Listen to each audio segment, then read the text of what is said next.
ಎಲ್ಲಾ ಹಾನಿಯಿಂದ ಕೂದಲನ್ನು ರಕ್ಷಿಸುತ್ತೆ. ಬರೀ Amrit noni reach root premium hair oil. ಮಾಧ್ಯಮಗಳ ಕಡೆಯಿಂದ ಹುಟ್ಟುಹಬ್ಬದ ಹಾರ್ದಿಕ ಶುಭಾಶಯಗಳನ್ನು. ಎಲ್ಲರಿಗೂ ಥ್ಯಾಂಕ್ ಯು. ಈ ಸಂಭ್ರಮ ನೋಡಿ ನಾವು 2 ವರ್ಷ ಆಗಿತ್ತು ಸರ್. ಫೈನಲಿ ಅಭಿಮಾನಿಗಳ ಜೊತೆ ಬರ್ತ್ಡೇ ಮಾಡ್ಕೊಳ್ಳೋದೇ ಇವ್ರಿಗೋಸ್ಕರ. ನಾನು ಹುಟ್ಟಿರೋದೇ ನಿಮಗೋಸ್ಕರ, ಇವ್ರಿಗೋಸ್ಕರ ಮಾಡ್ಕೋತೀನಿ ಅಷ್ಟೇ. ನಾನು ಬಹುಶಃ ಈ ನಗು ಶುರು ಆಗಿದೆ, ಒಂದು ಜಡ್ಜ್ಮೆಂಟ್ ಸಿನಿಮಾನ ಒಂದು ನಗು ಶುರು ಆಗಿದೆ, ಚಿಕ್ಕದಾಗಿ ಒಂದು ನಗು ಶುರು ಆಗಿದೆ. ಆ ನಗು ಇನ್ನು ಸ್ವಲ್ಪ ಜಾಸ್ತಿ ಅರಳುತ್ತೆ ಇನ್ಮೇಲೆ ಅಂತ ನಂಬಿಕೆಯಿಂದ ಬರ್ತ್ಡೇ ಶುರು ಮಾಡ್ಕೊಂಡಿದ್ದೀನಿ. ಸರ್, ಬಹು ನಿರೀಕ್ಷಿತ ಪ್ರೇಮಲ ಕೊಟ್ಟು ಇವತ್ತು ಸೆಟ್ ಇರುತ್ತೆ ಅಂತ ಎಲ್ಲರೂ ನಿರೀಕ್ಷೆ ಮಾಡ್ತಿದ್ರು.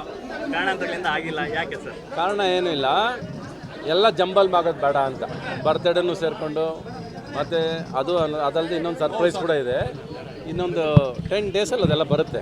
ಸೊ ಈ ಗೊಂದಲದಲ್ಲಿ ಬೇಡ ಅಂತ ನಮ್ಮ ಪ್ರೊಡ್ಯೂಸರು ಅವ್ರು ಫಸ್ಟ್ ಟೈಮ್ ನಮ್ಮ ಜೊತೆ ಪ್ರೊಡ್ಯೂಸ್ ಮಾಡ್ತಾ ಇದ್ದಾರೆ, ಕೃಷ್ಣ ಜ್ಯುವೆಲರ್ಸ್ ಅಂತ ಹೇಳಿ. ಅವ್ರು ಸರ್ ಬರ್ತ್ಡೇ ಮುಗಿಸ್ಕೊಂಬಿಡಿ, ಇದನ್ನು ಸಪ್ರೇಟಾಗಿ ನಾವು ದೊಡ್ಡದಾಗಿ ಮಾಡೋಣ, ಮತ್ತು ಇದ್ರ ಜೊತೆ ಅದು ಮಿಕ್ಸ್ ಆಗೋಗುತ್ತೆ. ಸೊ ನಾಳೆ ಬೆಳಗ್ಗೆ ಪ್ರಚಾರ ಆದಾಗ ಏನಾಗುತ್ತೆ, ಬರ್ತ್ಡೇ ಅದು ಇದು ಎಲ್ಲ ಒಟ್ಟು ಕನ್ಫ್ಯೂಸ್ ಆಗುತ್ತೆ ಮಾರ್ಕೆಟಲ್ಲಿ. ನೀವು ಆರಾಮಾಗಿ ಮುಗಿಸ್ಕೊಳ್ಳಿ, ಅದನ್ನ ಆಮೇಲೆ ಸೆಲೆಬ್ರೇಟ್ ಮಾಡೋಣ ಅಂದರು. ಅದಕ್ಕೆ ಅದನ್ನ ವಿತಲ್ಟ್ ಮಾಡಿದ್ದೀನಿ. ಸರ್, ನಿಮ್ಮ ಬರ್ಡೇ ವಿಶೇಷ ಇವತ್ತು ಜಡ್ಜ್ಮೆಂಟ್ ಸಿನಿಮಾದ ಟಿಕೆಟ್ ಪ್ರೈಸ್ನ ಕಮ್ಮಿ ಮಾಡಿದ್ದಾರೆ ರಾಜ್ಯಾದ್ಯಂತ.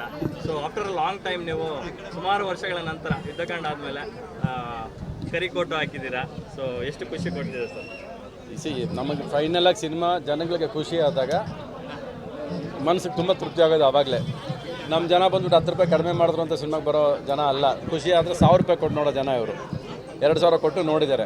ಅದು ಪ್ರೊಡ್ಯೂಸರ್ಸು ಸ್ವಲ್ಪ ಧಾರಾಳ ನನ್ನ ಮೇಲಿರೋ ಪ್ರೀತಿಗೆ ಅವ್ರು 10 ರೂಪಾಯಿನ ಕಡಿಮೆ ಮಾಡಿ ಕೊಟ್ಟಿದ್ದಾರೆ ಅವರು.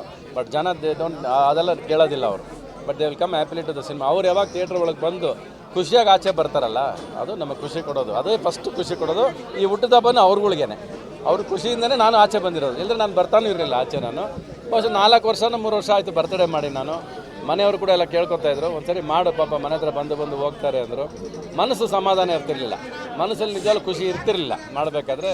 ಈ ಸಂಭ್ರಮ ಅನ್ನೋದು ಯಾವಾಗಲೂ ಮನಸ್ಸಲ್ಲಿ ಖುಷಿ ಇರಬೇಕು ನಮಗೆ. ಪ್ಲಸ್ ಜನ ಅವಾಗ ಬೇಸರನ ಪಡ್ಕೋತಾಯಿದ್ರು. ಸರಿ, ಎಲ್ಲರಿಗೂ ಒಂದ್ಸರಿ ಖುಷಿ ಆಗಲಿ, ಇಲ್ಲಿಂದ ಖುಷಿ ಹಂಚನ ಮತ್ತೆ ಅಂತೇಳಿ ಬರ್ತ್ಡೇ ಮಾಡ್ಕೊತಾರೆ. ಲಾಸ್ಟ್ ಟೈಮ್ ಸೆಲೆಬ್ರೇಟ್ ಮಾಡ್ಕೊಂಡಿದ್ದು ಅಭಿಮಾನಿ ವಸತಿ ಹೋಟೆಲಲ್ಲಿ ಅನ್ಸುತ್ತೆ, ಅದಾದಮೇಲೆ ಸೆಲೆಬ್ರೇಟ್ ಮಾಡ್ಕೊಂಡಿರಲಿಲ್ಲ. ಇವತ್ತು ನಿಮ್ಮ ಬರ್ಡೇ ಬಂದಾಗ ಒಂದಷ್ಟು ನಿರೀಕ್ಷೆ ಜನರಲ್ಲಿ ಇದ್ದೇ ಇರುತ್ತೆ. ಸೊ ನಿಮ್ಮ ಕಡೆಯಿಂದ ಏನು ಮಾತು ಕೊಡ್ಬೋದು ಸರ್ ಜನಗಳಿಗೆ ಅಂತ ಸಿನಿಮಾ? ಇನ್ನೊಂದು ವಾರ, ಇನ್ನೊಂದು 10 ಡೇಸ್ ವೆಯ್ಟ್ ಮಾಡಿರಿ. ಅದಕ್ಕೆ ಒಂದು ಸಪ್ರೇಟ್ ಮೀಟಿಂಗ್ ಇದೆ, ಅವಾಗ ಅಲ್ಲಿ ಬಂದು ಹೇಳ್ತೀನಿ. ಇದು ಬರ್ತ್ಡೇ ಮಾತ್ರ ಮಾಡ್ಕೊಳ್ಳೋಣ ಅಂತ ತೀರ್ಮಾನ ಆಗೋಯ್ತು. ಯಾಕಂದರೆ ಎರಡು ಸಾಧಾರಣವಾದ ವಿಷಯ ಅಲ್ಲ, ಹೇಳ್ಬೇಕಾದ್ರೆ ದೊಡ್ಡದಾಗಿ ಹೇಳೋವಂಥ ವಿಷಯ ಇದೆ. ಅದನ್ನು ಇದ್ರ ಜೊತೆ ಮಿಕ್ಸ್ ಮಾಡೋದು ಬೇಡ ಅನ್ನೋದು ಒಂದು ವಾರದಿಂದ ಡಿಸ್ಕಷನ್ ನಡೆದೋದು ಇದಕ್ಕೆ. ಇಲ್ಲದ್ರೆ ಇವತ್ತು ಪ್ರೇಮ್ಲೋಕ ಟ್ರೈಲರ್ ರೆಡಿ ಇತ್ತು, ರೆಡಿ ಮಾಡ್ಕೊಂಡಿದ್ವಿ ನಾವು. ಬಟ್ ಎಲ್ಲ ಏನಾಗುತ್ತೆ, ಇವಾಗ ಮನೆ ಹತ್ರ ಮಾಡಿದ್ರೆ ಅದು ಮಾಡೋಕ್ಕಾಗಲ್ಲ, ಅದಕ್ಕೆ ಮತ್ತೆ ಬೇರೆ ಜಾಗ ಮಾಡಬೇಕು. ಅದು ಬೇರೆ ಜಾಗ ಮಾಡಿದ್ರೆ ಈ ಜನ ಅಲ್ಲಿ ಸೇರೋಕ್ಕಾಗಲ್ಲ. ಇಲ್ಲ, ನಾನು ಆಚೆ ಜನಕ್ಕೆ ಎಲ್ಲರೂ ಹೋಗ್ಬೇಕು, ಎಲ್ಲರೂ ಒಂದು ಆಚೆ ಕಡೆ ಸ್ಟೇಜ್ ಹಾಕೊಂಡು ಮಾಡಬೇಕು. ಈ ಒಂದರ ಕನ್ಫ್ಯೂಷನ್ ಜಾಸ್ತಿ ಇತ್ತು. ಪ್ಲಸ್ ನನಗೆ ಶೂಟಿಂಗ್ ನಡೀತಾ ಇದೆ, ಅದನ್ನು ನ್ಯೂಸ್ ಕೊಡಬೇಕು, ಆಯಿತಾ? ಸೊ ಇದು ತುಂಬ ವಿಷಯಗಳಿದೆ ಒಳಗೆ, ನಿಮಗೆ ಗೊತ್ತಿಲ್ಲದಿರೋದು, ಇಲ್ಲ ನೀವು ಅಂದ್ಕೊಂಡಿರೋದು, ನಿಮ್ಮಲ್ಲೇ ಒಂದು ಗೊಂದಲ ಇರೋದಕ್ಕೆಲ್ಲ ಒಂದು ತೆರೆ ಹೇಳ್ಬೇಕಾಗಿದೆ, ಪಿಚ್ ಹೇಳ್ಬೇಕಾಗಿದೆ. ನನ್ನದು ಇನ್ನು 10 ಡೇಸ್ ವೆಯ್ಟ್ ಮಾಡಿ, ಒಳ್ಳೊಳ್ಳೆ ವಿಷಯಗಳು ಕೊಡ್ತೀನಿ. ಸರ್, ಗೌರಿ ಶಂಕರ ಜೊತೆ ಟೀಸರ್ ಲಾಂಚ್ ಆಗಿದೆ ಇವತ್ತು, ಬರ್ಡೇ ವಿಶೇಷ. ಯಾವುದು ನಾನು ಮಾಡಿರೋದು ಅದು?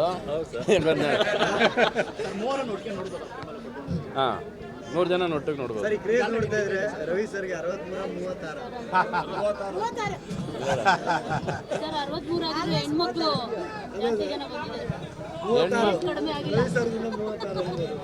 ನನಗೆ ವಯಸ್ಸು ಆಗಲ್ಲ ರೀ, ಆಯಾಸನೂ ಆಗಲ್ಲ, ವಯಸ್ಸು ಆಗಲ್ಲ ನನಗೆ. ಮತ್ತೊಂದು ವಿಚಾರ, ನಿರ್ಮಾಪಕರಿಗೆ ನಿಮ್ಮ ಸಮಸ್ಯೆಗಳೇನಿದೆ ಅಂತ. ನನ್ನ ಜೀವನದಲ್ಲಿ ನಾನು ಮಾತ್ರವಲ್ಲ, ನನ್ನ ಕೂದಲು ಕೂಡ ಆಗಿರ್ಬೇಕು ಸ್ಟ್ರಾಂಗ್ ಅಂಡ್ ಸ್ಟೈಲಿಶ್. ಬರೀ Amrit noni reach root premium hair ಆಯಿಲ್ ನೊಂದಿಗೆ. Reach root premium hair oil film ಚೇಂಬರ್ಗೆ ಒಂದು ಪಟ್ಟಿ ಮಾಡ್ಕೊಂಬಂದು ಕೊಡಿ ಅಂತ ಹೇಳಿದಾರಂತೆ. ಸೊ ಅದನ್ನ ಪಟ್ಟಿ ಮಾಡಕ್ಕೆ ಹೋಗಿ ಬೇರೆ ತರ ಪಟ್ಟಿ ಮಾಡಿಬಿಟ್ಟಿದ್ದಾರೆ ಗೋವಾದಲ್ಲಿ.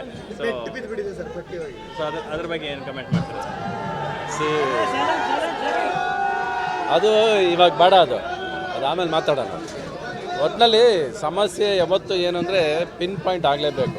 ನೀನೇ ಸಮಸ್ಯೆ ಅಂದರೆ ಹೇಳಬೇಕು, ನೀನೇನು ಸರಿ ಮಾಡಬೇಕು ಅಷ್ಟೇ. ಅದು ಆ ಥರ ಇಲ್ಲದೆ ಸುಮ್ಮನೆ ಮಾತುಕತೆಗಳು ಬೇಡ. ಆಮೇಲೆ ಫಸ್ಟ್ ಆಫ್ ಆಲ್ ಇಲ್ಲೇ ಕೂತ್ಕೊಂಡು ಮಾತಾಡೋ ಅಲ್ಲಿಗೆಲ್ಲ ಯಾಕೋದು, ಇವೆಲ್ಲ ಪ್ರಶ್ನೆಗಳು ಜಾಸ್ತಿ ಉಟ್ಕೊಳ್ಳುತ್ತೆ. ಸೊ ಅವೆಲ್ಲ ಬೇಡ. ಅದು ಅಲ್ಲೇನೋ ನಡಿಬಾರ್ದು ನಡೆದೋಗಿದೆ ಅವ್ರುಗಳಿಗೆ. ಅದೇನೋ ಚಿಕ್ಕ ವಿಷಯ, ಯಾರೋ ಒಬ್ಬರು ಮಾಡೋದು ಅದು ಎಲ್ಲರ ಮೇಲೆ ಹೋಗ್ತಾ ಇರುತ್ತೆ. ಇಂಡಸ್ಟ್ರಿ ಯಾವಾಗಲೂ ಅಷ್ಟೇ, ಒಬ್ಬರು ತಪ್ಪು ಮಾಡಿದ್ರೆ ಅದು ಫುಲ್ ಇಂಡಸ್ಟ್ರಿ ಮೇಲೆ ಹೋಗುತ್ತೆ. ಸೊ ಪ್ರೊಡ್ಯೂಸರ್ಸ್ ಆದವರು ಎಲ್ಲೇ ಹೋದರೂ, ಯಾವ ಥರ ಹೋದರೂ ಜವಾಬ್ದಾರಿಯಿಂದ ನಡ್ಕೋಬೇಕು ಅನ್ನೋದನ್ನು ಹೇಳಬೇಕಾಗುತ್ತೆ. ಜವಾಬ್ದಾರಿ ಬೇಕು. ಎಲ್ಲೇ ಹೋದ್ರು ಕೂಡ ಇದು ಒಳ್ಳೆ ವಿಷಯಗಳಲ್ಲ ಇವೆಲ್ಲ. ಸರ್ ಈಗ ಮೇನ್ ಲೀಡ್ ಆಗಿ 43 ವರ್ಷದ ಜರ್ನಿ ಸರ್, ಬಟ್ ಬಾಲನಟನಾಗಿ 53 ವರ್ಷ ಹತ್ರ ಇಂಡಸ್ಟ್ರಿಗೆ ಬಂದು ನೀವು ಧೂಮಕೇತು ಫಸ್ಟ್ ಸಿನಿಮಾ ನಿಮ್ಮದು 53 ವರ್ಷ ಸುದೀರ್ಘವಾದಂಥ ಜರ್ನಿ ಸರ್. ಬಾಲನಟ ಅನ್ನೋದಕ್ಕಿಂತಲೂ ಇಂಡಸ್ಟ್ರಿನ ದೊಡ್ಡ ಮಟ್ಟದಲ್ಲಿ ನೋಡಿದಂಥವ್ರು ನೀವು. ಈ ಒಂದು ಕ್ರೇಜು, ಈ ಒಂದು ಜನಗಳ ಒಂದು ನಿರೀಕ್ಷೆಗಳು ಯಾವತ್ತೂ ಕಮ್ಮಿ ಆಗದಿರೋಂತಹ ಏಕೈಕ ನಟ ಅಂದರೆ 4 ಜನರೇಷನ್ ನೋಡಿದ್ದಾರೆ ಸರ್ ನೀವು. ಸರ್ ನಮಗೆ ಸಿನಿಮಾ ಬಿಟ್ಟರೆ ಬೇರೆ ಗೊತ್ತಿಲ್ಲ, ಆಯಿತಾ. ಬೇರೆ ವಿಷಯ ಕಡೆ ಕಣ್ಣು ವಾಲೋದಿಲ್ಲ, ಮನಸ್ಸು ಹೋಗೋದಿಲ್ಲ. ಯಾಕೆ ಸರ್ ರಿಯಲ್ ಎಸ್ಟೇಟ್ ಮಾಡ್ಕೊಂಡಿಲ್ಲ, ಯಾಕೆ ಸರ್ ಮನೆ ಮಾಡ್ಕೊಂಡಿಲ್ಲ, ನನಗೆ ಅದ್ರ ಮೇಲೆ ಗಮನನೇ ಇರಲಿಲ್ಲ. ನನಗೆ ಮಾಡ್ಕೋಬೇಕು ಅನ್ನೋದು ಗೊತ್ತಿರಲಿಲ್ಲ. ನನಗೆ ಇವತ್ತು ದುಡ್ಡು ಕೊಡಿ, ನೀವು 1000 ಕೋಟಿ ಕೊಡಿ, 1000 ಕೋಟಿ ಸಿನಿಮಾ ಮಾಡೋದು ಹೆಂಗೆ ಅಂತ ಯೋಚನೆ ಮಾಡ್ತೀನಿ. 1 ಕೋಟಿ ಕೊಡಿ, 1 ಕೋಟಿಯಲ್ಲಿ ಸಿನಿಮಾ ಮಾಡೋಕ್ಕೆ ಯೋಚನೆ ಮಾಡ್ತೀನಿ. ಬೇರೆ ಬರೋಲ್ಲ ನನಗೆ. ಬೇರೆ ಬೇಡವೂ ಬೇಡ ಅಂತ ಮನಸ್ಸು ತುಂಬ ಹೊಡ್ಕೊಳ್ಳುತ್ತೆ. ಇಷ್ಟನೂ ಇಲ್ಲ ನನಗೆ. ಸಪೋಸ್ ರಿಯಲ್ ಎಸ್ಟೇಟ್ ಮಾಡಿದ್ದೆ ಅಂತ ಇಟ್ಕೊಳ್ಳಿ, ಏನು ಮಾಡ್ತಿದ್ದೆ ನಾನು? ಸಾಕು ಸಿನಿಮಾ ಅಂತ ರೆಸ್ಟ್ ತೊಗೊಂಡು ಅಲ್ಲಿ ಬಿದ್ದಿರ್ತಿದ್ದೆ ನಾನು. ಸೊ ದೇವ್ರು ಅದಕ್ಕೆ ನನಗೆ ಅವಕಾಶನೂ ಕೊಟ್ಟಿಲ್ಲ. ಇಲ್ಲ ಇಲ್ಲಿಗೆ ಇದೆ ಕೆಲಸ, ಇಲ್ಲಿ ಮಾಡೋ ಅಂಥದ್ದಿದೆ. ಆಮೇಲೆ ಕನಸುಗಳು ಪರಿಸ್ಥಿತಿಗೆ ತಕ್ಕಾಗ ಮಾಡೋಕ್ಕಾಗಲಿಲ್ಲ, ಕೆಲವೆಲ್ಲ ಉಳ್ಕೊಂಬಿಟ್ಟಿದೆ ಹಂಗೆ. ಅದು ನನ್ನ ಪರಿಸ್ಥಿತಿ ಇರ್ಬೋದು, ಮನಸ್ಥಿತಿ ಇರ್ಬೋದು, ಎಲ್ಲ ಗೊಂದಲಗಳಲ್ಲಿದೆ. ಬಟ್ ನನ್ನ ತಾಕತ್ತು, ನನ್ನ ಒಳಗಿರೋ ಆಸೆ, ಕನಸಿದೆಯಲ್ಲ, ಅದು ಯಾವತ್ತೂ ಕಡಿಮೆ ಆಗಿಲ್ಲ. ಅದನ್ನು ಪೂರ್ತಿ ಜನಗಳಿಗೆ ಕೊಡೋಕ್ಕಾಗಿಲ್ಲ. ನಾನು ಯಾವಾಗಲೂ ಒಂದು ಮಾತು ಹೇಳ್ಕೊಂಡೇ ಬಂದೀನಿ, ನನಗೆ ಪ್ರೀತಿ ಬೇಕು ಸಿನಿಮಾ ಮಾಡಬೇಕಾದ್ರೆ. ನಮ್ಮ ಅಪ್ಪ ಕೊಟ್ಟಿದ್ದು ಪ್ರೀತಿ ಬೇಕು, ನಮ್ಮ ಅಪ್ಪ ಅಮ್ಮ ಕೊಟ್ಟಿದ್ದು ಪ್ರೀತಿ ಕೊಡಬೇಕು ನನಗೆ. ಅದು ಕೊಡೋಕ್ಕಾಗೋದು ಯಾರು ಇವಾಗ? ಈ ಜನ ಕೊಡಬೇಕು. ಅದು ಕೊಟ್ಟರೆ ನೀವು ತಲೆ ಎತ್ಕೊಂಡು ಓಡಾಡ್ತೀರ. ನೀವು ಕೊಡಲಿಲ್ಲ ಅಂದರೆ ನಾನು ಕುಗ್ತೀನಿ ನಿಮ್ಮ ಜೊತೆ ಅಷ್ಟೇ. ಆ ನಂಬಿಕೆ ಕೊಡಬೇಕು ನೀವು. ನನ್ನ ಕೈಲಿ ತಾಕತ್ತು ಇವತ್ತಿಗೂ ಇದೆ. ನನಗೆ ಸಿನಿಮಾ ಬಿಟ್ಟರೆ ಬೇರೆ ಗೊತ್ತಿಲ್ಲ, ಜೋಬಲ್ಲಿ ದುಡ್ಡು ಹಾಕೋಕ್ಕೆ ಬಂದಿಲ್ಲ. ಮನಸ್ಸಲ್ಲಿ ಜನರನ್ನ ಸೇರಿಸ್ಕೊಳ್ಳೋದು ಅಷ್ಟೇ ಗೊತ್ತಿದೆ ನನಗೆ ಬೇರೆ ಅಭ್ಯಾಸ ಇಲ್ಲವೂ ಇಲ್ಲ, ಬೇರೆ ಬೇಕಾಗೂ ಇಲ್ಲ ನನಗೆ. ಸರ್ ಈ ಬರ್ಡೇಗೆ ನಿಮ್ಗೆ ಸಿಕ್ಕಂಥ ಬೆಸ್ಟ್ ಗಿಫ್ಟ್ ಏನು ಸರ್, ಯಾರಿಂದ?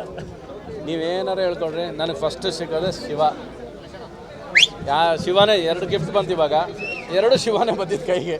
ಅದು ಜನ ಎಲ್ಲರಿಗೂ ಗೊತ್ತಿದೆ ನನಗೆ ಶಿವ ಇಷ್ಟ ಅಂತ. ಅದು ಹಂಗೆ ಬಂದು ಸೇರ್ಕೊಳ್ಳಿ, ಯಾವುದೋ ಒಂದು ರೂಪದಲ್ಲಿ ಶಿವ ಬಂದು ನನ್ನ ಹತ್ರ ಪ್ರತಿಯೊಂದು ಅಕೇಶನ್ನಲ್ಲಿ ಸೇರ್ತಾ ಇರ್ತಾನೆ. ಹೆಸರಲ್ಲೂ ಶಿವ ಅನ್ನೋರು ಯಾರೋ ಬರ್ತಾರೆ, ಹಾಗೆ ಅದು ಬರ್ತಾ ಇರುತ್ತೆ ಅಷ್ಟೇ. ಇಂಡಸ್ಟ್ರಿಯಲ್ಲಿ ಕಾಣ್ತಾ ಇರೋದು ಸರ್ ಇವತ್ತಿಗೆ ನಾಯಕತ್ವದ ಕೊರತೆ ಕಾಣ್ತದೆ. ರವಿ ಸರ್ ಯಾಕೆ ನಾಯಕತ್ವ ತಗೊಳ್ಳಲ್ಲ? ನಾನು ಲಾಯಕ್ಕಿಲ್ಲ ರೀ ಅದಕ್ಕೆ. ನನಗೆಲ್ಲ ಆಗಲ್ಲ ಇದು. I am not fit for that.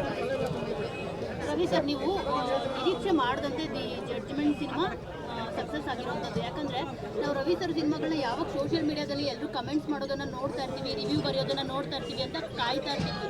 ಅದು ಈಗ ಆಗ್ತಾ ಇದೆ. ಸೋಷಿಯಲ್ ಮೀಡಿಯಾಗಳಲ್ಲಿ ನಿಮ್ಮ ಸಿನಿಮಾ ಬಗ್ಗೆ ಬರೀತಿದ್ದಾರೆ, ತುಂಬ ಅಚ್ಚುಕಟ್ಟಾಗಿ ನಿರ್ದೇಶಕರು ಸಿನಿಮಾನ ಮಾಡಿದ್ದಾರೆ ಅಂತ ಹೇಳ್ತಿದ್ದಾರೆ. ನಿಮ್ಮ ಪಾತ್ರ ಕೂಡ ಎಲ್ಲರೂ ಪ್ರಶಂಸೆ ವ್ಯಕ್ತಪಡಿಸ್ತಿದ್ದಾರೆ. ಇದನ್ನು ನೀವು ಎಕ್ಸ್ಪೆಕ್ಟ್ ಮಾಡ್ತಾ ಇದ್ರಿ, ಜನ ಬರ್ತಿಲ್ಲ ಅಂತ ಹೇಳ್ಬಿಟ್ಟು. ಆದರೆ ನಿಮ್ಮ ಸಿನಿಮಾಗೆ ಇವತ್ತು ಜನ ಬರ್ತಿದ್ದಾರೆ. ಜೊತೆಗೆ ಇನ್ನೂ ಹೇಳ್ತೀನಿ, ನನಗೆ ಅಂದರೆ ಲಾಯರ್ ಪ್ರಾಕ್ಟೀಸ್ ಮಾಡೋರೆಲ್ಲ ಕೇಳ್ತಾ ಇದ್ರು, ಈ ಜಡ್ಜ್ಮೆಂಟ್ ಸಿನಿಮಾ ಚೆನ್ನಾಗಿದೆಯಂತೆ, ನಾವು ನೋಡಬೇಕು ಅಂತ ಹೇಳ್ಬಿಟ್ಟು. ಅಫ್ಕೋರ್ಸ್ ಹೌದು ಅಂತ ನಾನು ಹೇಳಿದೆ. ಅಂದರೆ ಆ ರೀತಿ ಕೇಳೋದಿರುತ್ತಲ್ಲ, ಅದು ಒಂದು ಸಿನಿಮಾ ಇದು ಕ್ವಶನ್ ಉತ್ತರನೇ ಇದು ಕ್ವಶನ್ ಉತ್ತರ. ನೀನೇ ಫುಲ್ ಅದ 2 ಪೇಜ್ ಹೇಳಿದೆ. ಈಗ ನಾನು ಕ್ವಶನ್ ಕೇಳಬೇಕಿದೆ. ಈಗ ಇಲ್ಲ, ನೀವು ಸಕ್ಸಸ್ ಬಗ್ಗೆ 2 ಥರ 2 ಯಾವಾಗಲೂ ತಲೆಗೆ ಹಾಕ್ಕೊಳ್ಳಿ. ಸಿನಿಮಾ ಚೆನ್ನಾಗಿದ್ದರೆ ಜನ ಬರ್ತಾರೆ, ಅರ್ಥ ಆಯ್ತಾ? ನೀವು ಜನ ಬರ್ತಿಲ್ಲ ಅನ್ನೋದೆಲ್ಲ ಬಿಟ್ಬಿಡಿ. ಈ ನಾಟಕಗಳೆಲ್ಲ ಫಸ್ಟ್ ಸಿನಿಮಾ ಚೆನ್ನಾಗಿ ಮಾಡ್ಕೊಳ್ಳಿ. ಕಂಟೆಂಟ್ ಇರೋ ಸಿನಿಮಾಗೆ ಜನ ಹುಡ್ಕೊಂಬಂದಿದ್ದಾರೆ, ಹುಡ್ಕೊಂಡು ಎಷ್ಟು ಎತ್ತಕ್ಕೆ ಎತ್ಕೊಂಡು ಹೋಗಿದ್ದಾರೆ ಕನ್ನಡ ಸಿನಿಮಾ ಅನ್ನೋದು ನಿಮ್ಗೆ ಎಲ್ಲರಿಗೂ ಗೊತ್ತಿರೋಂಥ ವಿಷಯ. 200 ರೂಪಾಯಿ ಕೊಟ್ಟು ಸಿನಿಮಾ ನೋಡಿದ್ದಾರೆ ಜನ ಇಲ್ಲಿ, ಆಯಿತಾ? ಎಲ್ಲರೂ ಬರ್ತಾರೆ. ಬರ್ತಿಲ್ಲ ಅನ್ನೋದಕ್ಕೂ ಬರೋದು ಹೇಗೆ ಅನ್ನೋದನ್ನು ಮಾಡಿರಿ, ಆಯಿತು? ಬರೋದು ಹೇಗೆ ಅಂತ ಮಾಡಿರಿ. ಈಗ ನಾವು ಸಿನಿಮಾ ಮಾಡಿದ ತಕ್ಷಣ ಬಂದ್ಬಿಡ್ಬೇಕು ಅನ್ನೋದೆಲ್ಲ ಸುಳ್ಳು. ನಮಗೆ ಪ್ರೀತಿ ಇರೋಕೆ ಒಂದಷ್ಟು ಜನ ಬರ್ತಾರೆ, ಆಮೇಲೆ ಸಿನಿಮಾ ಇಳಿಯೋಕ್ಕೆ ಸ್ಟಾರ್ಟ್ ಮಾಡಬೇಕು, ಒಳಗಿರೋ ಕಂಟೆಂಟ್ ಇಳಿಯೋಕ್ಕೆ ಸ್ಟಾರ್ಟ್ ಮಾಡಬೇಕು. ನಾವು ಪುಟ್ ಸಮ್ ಇಂಟ್ರೆಸ್ಟ್. ನಿಮಗೆ ಬರ್ತಿಲ್ಲ ಅಲ್ವಾ, ನಿಮ್ಮಲ್ಲಿ ಸಿಟ್ಟಿದೆ ಅವ್ರಿಗೆ, ಚೆನ್ನಾಗಿ ಮಾಡ್ತಿಲ್ಲ ಅಂತ ಸಿಟ್ಟಿದೆ. ಏನಕ್ಕೆ ಸಿಟ್ಟಿದೆ? ಯಾವುದೋ ಮಲಯಾಳಂ ಸಿನಿಮಾ ಚೆನ್ನಾಗಿರುತ್ತೆ, ನಮ್ಮವ್ರು ಯಾಕೆ ಮಾಡ್ತಿಲ್ಲ ಅನ್ನೋ ಸಿಟ್ಟಿರುತ್ತೆ ಅವ್ರಿಗೆ. ಬೇರೆ ಭಾಷೆಗೆ ಏನಕ್ಕೆ ಹೋಗ್ತಾರೆ, ಬೇರೆ ಭಾಷೆ ಏನಕ್ಕೆ ಚೆನ್ನಾಗಿದೆ ಅಂತ ಅನಿಸುತ್ತೆ ಅವ್ರಿಗೆ. ಅವ್ರಿಗೇನು ಕನ್ನಡ ಸಿನಿಮಾ ಬಿಟ್ಟು ಹೋಗೋದು ಅನ್ನೋ ಆಸೆ ಇಲ್ಲ, ಚೆನ್ನಾಗಿರೋ ಸಿನಿಮಾಗೆ ಹೋಗ್ತಾರೆ ಅವ್ರು. ನನಗೆ ಗೊತ್ತಿರೋದು ಕರ್ನಾಟಕದಲ್ಲಿ, ಅದರಲ್ಲೂ ಬೆಂಗಳೂರಲ್ಲಿ ಕಾಸ್ಮೋಪಾಲಿಟನ್ ಸಿಟಿಯಲ್ಲಿ ಪ್ರೇಮ್ ಲೋಕ ಮಾಡಿದಾಗ ಎಲ್ಲ ಭಾಷೆಯವರು ಒಳಗೆ ಬಂದರು. ಇವತ್ತು ಎಲ್ಲ ಭಾಷೆಯವರು ಬೇರೆ ಪಿಕ್ಚರ್ಗೆ ಹೋಗ್ತಾರೆ ಅಂದರೆ ನೀವು ದಾರಿ ತಪ್ಪಿದ್ದೀರಾ. ನೀವು ಮಾಡಿರಿ, ಸಿನಿಮಾಗಳು ಮಾಡಿರಿ, ಆರಾಮಾಗಿ ಸುಮ್ಮನೆ ಸಿನಿಮಾ ಯೋಚನೆ ಮಾಡಿ.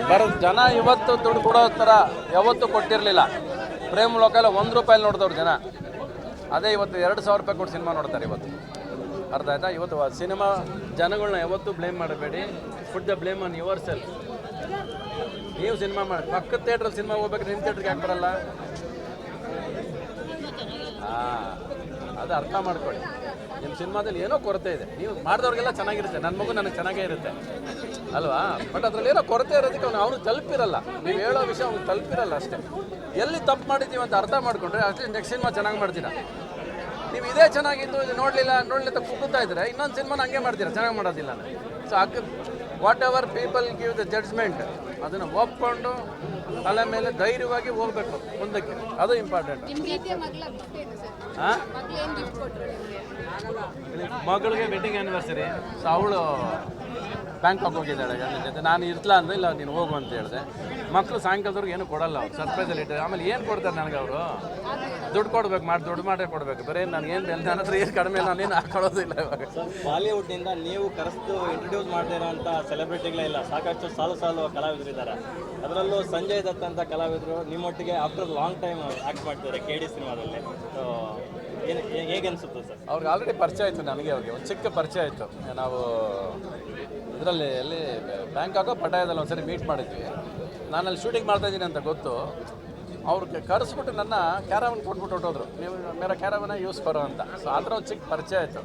ಅವ್ರ ಫಾದರ್ಗೆ ನಮ್ಮ ಫಾದರ್ಗೆ ಪರಿಚಯ ಆಯಿತು. ಸೊ ಆ ಥರ ಒಂದು ಚಿಕ್ಕ ಆಲ್ರೆಡಿ ನಿಮಗೆ ಎಲ್ಲೋ ಒಂದು ಕಡೆ ಗೊತ್ತು ಅನ್ನೋ ಒಂದು ಇದಿತ್ತು. ಎದುರುಗಡೆ ಜಾಸ್ತಿ ಇರಲಿಲ್ವ ಅದು. ಇನ್ನು ಮಿಕ್ಕಿದ್ದು ಗೊತ್ತಲ್ಲ, ಪ್ರೇಮ್ ಪಿಕ್ಚರ್ ಅದು ಎಲ್ಲರೂ ಇರ್ತಾರೆ, ನಾವು ಇದ್ವಿ ಅಷ್ಟೇ ಅಲ್ಲಿ. ಸರ್ ಮೊನ್ನೆ ಪ್ರೆಸ್ ಮೀಟಲ್ಲಿ ನೀವು ಹೇಳೋಂಥ ಒಂದು ಮಾತು, ಸ್ಟಾರ್ಗಳು ವರ್ಷಕ್ಕೆ 2 ಸಿನಿಮಾ 3 ಸಿನಿಮಾ ಮಾಡಬೇಕು ಅನ್ನೋಂಥದ್ದು ತಪ್ಪು. ಯಶ್ ದರ್ಶನ್ ಅವರೆಲ್ಲ ಬ್ಯಾಕ್ ಟು ಬ್ಯಾಕ್ ಸಿನಿಮಾಗಳನ್ನು ಮಾಡಿದ್ರೆ ಅವ್ರು ವ್ಯಾಲ್ಯೂ ಹೊರಟೋಗುತ್ತೆ ಅಂತ ಸರ್ ದೊಡ್ಡ ಮಟ್ಟಕ್ಕೆ ಸುದ್ದಿ ಆಗಿದೆ. ಅದು ದೊಡ್ಡ ಮಟ್ಟಕ್ಕೆ ವೈಬ್ರೇಷನ್ ಕ್ರಿಯೇಟ್ ಆಗಿದೆ ಸರ್ ಆ ಮಾತು. ಇಲ್ಲ, ಯಾವ ಹೀರೋ ಮನೇಲಿ ಕೂತಿರೋಕ್ಕೆ ಇಷ್ಟಪಡ್ತಾರೆ, ಅವ್ರಿಗೇನು ಇಷ್ಟಪಡೋದು ಬೇಕು. ಅವ್ರಿಗೊಂದು ಬ್ರ್ಯಾಂಡ್ ಕ್ರಿಯೇಟ್ ಆಗಿದೆ ಇವಾಗ. ಯಶ್ ಇಸ್ ಒಂದು ಬ್ರ್ಯಾಂಡ್ ಇವಾಗ. ಅವನು ತಿಂಗಳಿಗೊಂದು ಸಿನಿಮಾ ಮಾಡೋಕ್ಕಾಗಲ್ಲ, ಅವ್ನು KGF ಕಾಂಪೀಟ್ ಮಾಡಬೇಕು, plus all over world reach ಆಗಬೇಕು. ನಾವು ಅದೇ ಥರ ಎಕ್ಸ್ಪೆಕ್ಟ್ ಮಾಡ್ತೀವಿ. KGFಗಿಂತ ಮೇಲೆ ಏನು ಮಾಡಬೇಕು ಅಂತ ಯೋಚನೆ ಮಾಡ್ತೀವಿ. ಸೊ ನಾಳೆ ಬೇಕು ಪುಸ್ತಕ ಅಂತ ಸ್ಟಾರ್ಟ್ ಮಾಡೋಕ್ಕಾಗಲ್ಲ. ಈಗ ಒಂದು ಸ್ಟಾರ್ಟ್ ಮಾಡಿದ್ದಾರೆ, ಎಲ್ಲರೂ ಅದ್ರ ಎನರ್ಜಿ ಅದಕ್ಕೆ ಹಾಕೋಣ ಅಲ್ವಾ. ಕನ್ನಡ ಇಂಡಸ್ಟ್ರಿನ ಮೇಲೆ ಕೆತ್ತೋಗೋರು ಯಾರಾದ್ರೂ ಏನಂತೆ, ಅದು ಯಶ್ ಆಗಲಿ, ದರ್ಶನ್ ಆಗಲಿ, ಸುದೀಪ್ ಆಗಲಿ, ಸಿನಿಮಾ ಇಂಡಸ್ಟ್ರಿನ ಹಿಂಗೆ ಎತ್ಕೊಂಡು ಹೋಗ್ತಾ ಇರ್ಬೇಕು ಮೇಲಕ್ಕೆ ಅಷ್ಟೇ.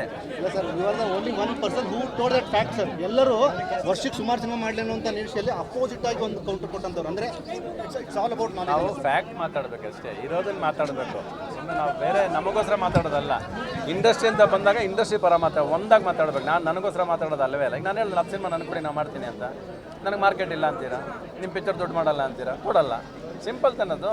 ಮಾರ್ಕೆಟ್ ಇದ್ದಿದ್ದ ದಿವಸ ಇತ್ತು ಅಲ್ವಾ. So it all depends. ಒಂದು ಸಿನಿಮಾ ಇಟ್ಟಾರೆ ಮತ್ತು 10 ಸಿನಿಮಾ ಬರುತ್ತೆ ಹಿಂದೆ. ಅದು ಹಂಗೆ ಜನಕ್ಕೂ ಬೇಕಲ್ವಾ. ಒಂದು ಥಿಯೇಟ್ರ್ ಒಳಗೆ ಹೋಗ್ಬೇಕು, ಯಾವ ಹೋಟ್ಲಿಗೆ ಹೋಗ್ತೀರಾ ನೀವು ತಿನ್ನೋದಕ್ಕೆ? ನೀವು ಇಷ್ಟ ಆಗಿದ್ದು ಹೋಟ್ಲಿಗೆ ತಿನ್ನೋ ಹೋಗ್ತೀರಾ, ಅದ್ರ ಪಕ್ಕದಲ್ಲಿ 10 ಹೋಟ್ಲ್ ಇರುತ್ತೆ, ಯಾಕೆ ಹೋಗಲ್ಲ ನೀವು? ಅವ್ನು ಯಾವತ್ತರ ಬಂದು ನಾನು ಹೋಟ್ಲಿಗೆ ಬಂದಿಲ್ಲ ಅಂತ ಹೇಳ್ತಾನೆ ನಿಮಗೆ? ಹೇಳಿದಾನಾ? ಇಲ್ಲ ತಾನೆ. ಹಂಗೆ ಅದು ಯಾವ ಸಿನಿಮಾ ಚೆನ್ನಾಗಿದೆ ಅವ್ನು ನುಕ್ಕೊಂಡು ಹೋಗ್ತಾನೆ. ಬಟ್ ಬೆಂಗಳೂರಲ್ಲಿ ಒಂದು ನಮ್ಗೆ ಯಾವಾಗಲೂ ಇದ್ದಿದ್ದು ಕಾಂಪಿಟೇಷನ್ ಅವಾಗಿತ್ತು. We have competing all the time 5 languages. 5 ಭಾಷೆಗೂ ಇಲ್ಲಿ ಈಕ್ವಲ್ ಬಂದ್ಬಿಡ್ತು ಇವಾಗ. ಕನ್ನಡ ಫಸ್ಟು, ಆಮೇಲೆ ನೆಕ್ಸ್ಟ್ ಅನ್ನೋದು ಅದು ಕೊಡಬೇಕಾದ್ರೆ ಗೌರವ. ಅದು ನಮ್ಮ ನಾಡಲ್ಲಿ ನಮ್ಮ ಕರ್ನಾಟಕ ಫಸ್ಟ್ ಪ್ರಿಫರೆನ್ಸ್ ಕೊಡಬೇಕನ್ನೋದೇ ನಾವು ಕೇಳೋದು. ಸಿನಿಮಾ ಅಂತ ಬಂದಾಗ ಅವ್ನು ಇಷ್ಟಪಟ್ಟು ಯಾವುದಕ್ಕೆ ಹೋಗ್ತಾನೆ ಅದು ಅವ್ನಿಗೆ ಬಿಟ್ಟಿದ್ದು. ಚೆನ್ನಾಗಿಲ್ಲ ಯಾವುದಕ್ಕೆ ಬೇಕಾದ್ರೆ ಬರ್ತಾನೆ.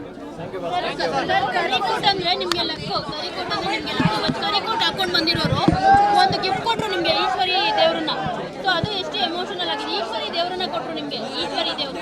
ಹೌದಾ?